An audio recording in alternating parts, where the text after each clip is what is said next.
साथियों नमस्कार। 2025 का बजट आ चुका है और उस बजट में 12 लाख रुपए की इनकम को एग्जम्प्ट माना गया। एग्जम्प्ट मतलब वो राशि जिस पर टैक्स ना देना पड़े। लेकिन असली बात तो जब प्रारंभ हुई, जब मोदी जी ने स्पीच में कहा कि अगर आज इंदिरा जी की सरकार होती या जवाहरलाल नेहरू की सरकार होती तो 12 लाख रुपए पर 8 लाख रुपए के करीब टैक्स देना पड़ता। जब यह बात मैंने सुनी तो थोड़ा अचंभित हुआ और मैंने जानने की कोशिश की क्या यह बात सत्य है। और इसीलिए मैंने डाटा निकाला, इनकम टैक्स स्लैब जो निकाला वो निकाला 1983 का, क्योंकि उस समय 1983 में जो सरकार थी वो इंदिरा गांधी की थी। जब मैंने 2 लाख रुपए की इनकम पर कैलकुलेशन प्रारंभ किया कि किसी व्यक्ति को 2 लाख रुपए मिलते हैं तो उसको टैक्स कितना देना पड़ता, तो राशि निकल के आई, वो आई 1 लाख रुपए से अधिक।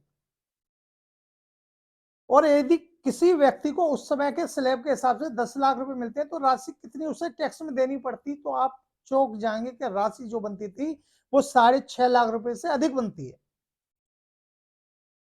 और अगर राशि वो 12 लाख रुपए होती, जिसकी इनकम 12 लाख रुपए, उसे कितना टैक्स देना पड़ेगा, तो वास्तव में कैलकुलेशन करेंगे 7 और 8 लाख रुपए के बीच में बनेगी।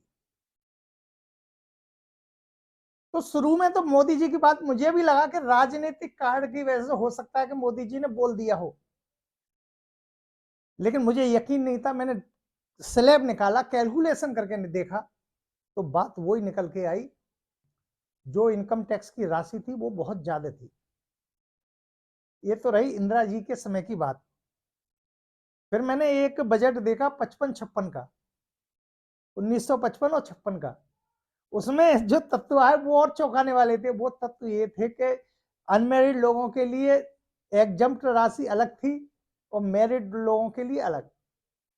मतलब अगर आपकी शादी नहीं हुई है तो ना आपको छूट मिलेगी एग्जम्प्ट में, और शादी नहीं हुई है तो बीवी भी नहीं मिलेगी। और वहीं दूसरी ओर जिन लोगों की शादी हो चुकी थी उन्हें एग्जम्प्ट भी मिलेगी और छूट भी मिलेगी।